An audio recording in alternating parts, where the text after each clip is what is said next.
everyone, I'm Princess Link, and welcome back to Metal Gear Solid 2. Chapter 35.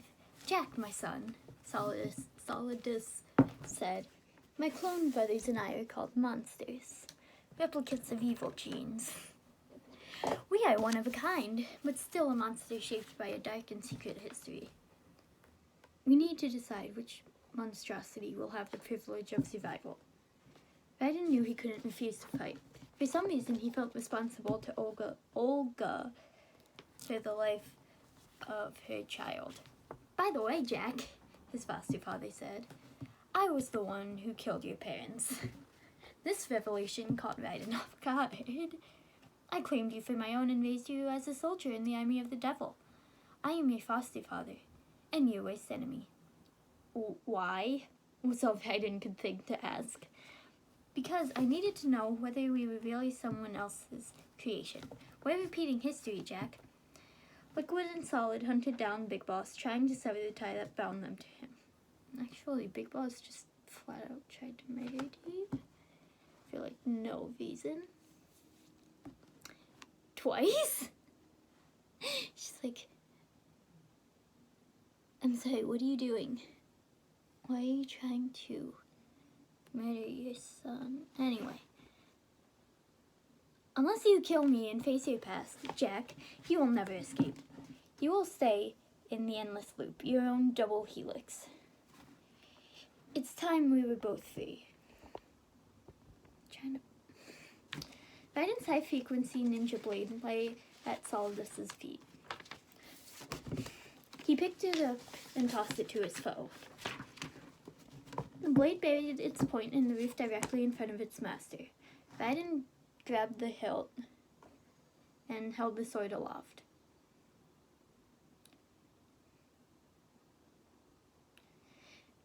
I have other reasons for wanting you dead, Solidus announced as he brandished a daisho of two swords, a katana and wakizashi, each equipped with a Minshuto and Kyowato blades, respectively. The clues to the Patriots inside GW have been erased, but there's other traces inside you. What? The information is being carried by the nanomachines in your cerebral cortex and throughout the neural network they formed. So brace yourself. Solidus activated the steel collars on his armor. He sheathed the wakizashi and kept the katana in his right hand and attacked. Raiden quickly countered Solidus's blade and knocked it away. Solidus didn't lose his momentum though. He immediately swung the katana around in a counterclockwise motion to assault Raiden's other side. Raiden whirled around to avoid the blow, but the tip caught him on the shoulder, drawing blood.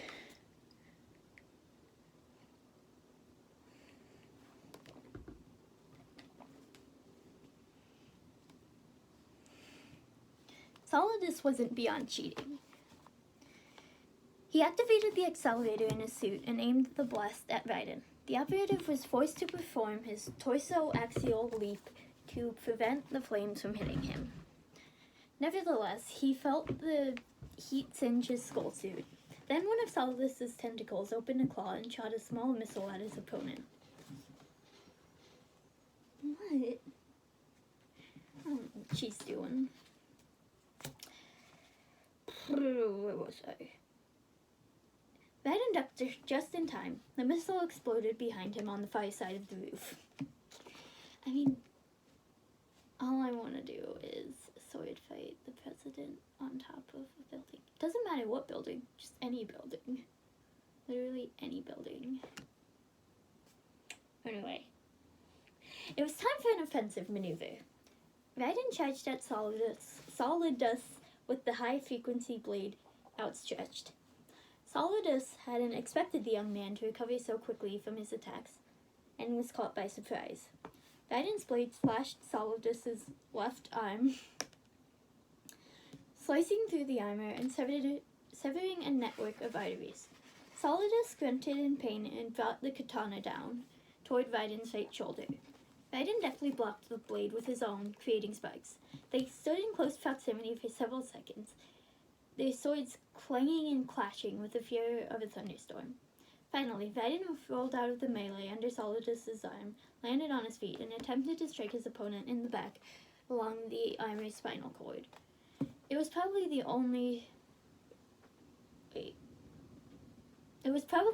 vulnerable spot he could get to. If Olga's blade could cut through the metal there, Raiden just might succeed in delivering a fatal blow. But Solidus moved defensively and blocked the attack. The two men stood apart for a moment, catching their breaths. Solidus loosened the tentacle's harness and dropped it on the roof. Good work, Jack, but this is where it gets interesting. The man was actually giving Raiden a fair fight. Now it was just swordsman against swordsman. They stepped forward once again. The blades hurtled into each other, strikes and counter-strikes, advances and retreats, lunges and parries, attacks and riposts. It went on and on. The Kodak blared at Raiden as he battled. You have to beat Solidus, the colonel shouted. This is your last duty. We're not just pawns in some simulation game, you know, Raiden panted. Yes, you are, Bear said. You're nothing but mere weapons, no different from fighter jets or tanks.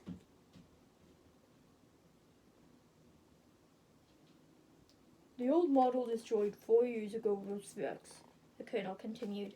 Rose, the new amphibious model is Ray. The colonel, both of these are the same as the codenames used by the U.S. Armed Forces to refer to Japanese warplanes during World War II.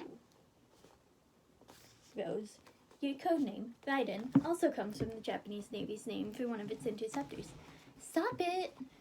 Raiden shouted through his nano. I'm not a weapon! Oh, really? Rose taunted. Do you know the codename the U.S. Armed Forces used for the Japanese fighter Raiden? The colonel answered. It was Jack! Wait, it was Jack! Both of you are just weapons to be used and thrown away. Rose, just weapons to be used on the battlefield, just pawns in a game, exactly as you said. The colonel, and a weapon has no right to think for itself. Now it's time to fulfill your purpose. Defeat Solidus. The Kodak went silent. Solidus managed to lunge at Raiden's chest as the operative parried to the side. The blade made a decent slice in Raiden's ribs, but not enough to cause serious damage. Seeing an opening, Raiden swung his sword down onto Solidus' right arm, nearly severing it at the man's elbow. Solidus cried out in pain and anguish.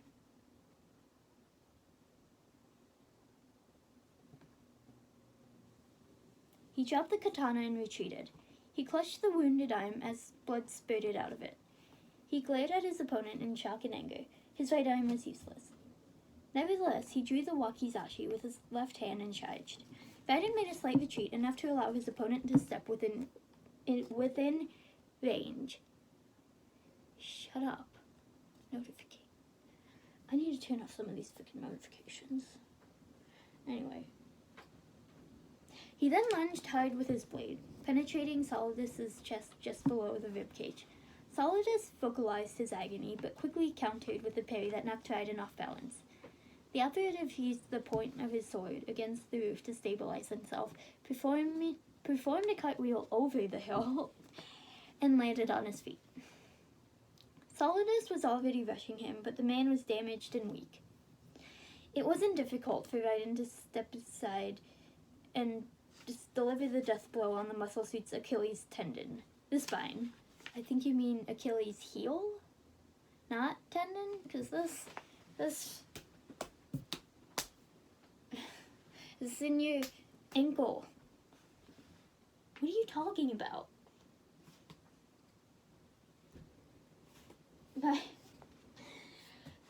Solidus' back erupted in a fountain of blood, like a spigot had been turned on. His spinal cord severed, he wavered unsteadily on his legs. Sheer poise prevented his legs from buckling immediately. He stumbled dangerously close to the edge of the roof and rocked. He no longer had control of his muscles. The look on his face was one of surprise, disbelief, and fear. Then, with one last look at his foster son, he toppled over and fell to the ground below. His body bounced against the statue of George Washington and came to a rest at its base. Nature then played the ultimate card of irony. A breeze finally caught the torn American flag that hung by threads on Federal Hall's flagpole. The flag came loose and drifted down, covering Solidus's corpse. Well, at one point, Raiden was supposed to cut the flag down, and then fall on Solidus. I don't know why. I don't know why he'd do that, but anyway. If you like this, don't forget to like, comment, and subscribe, and I'll see you guys next time. Bye!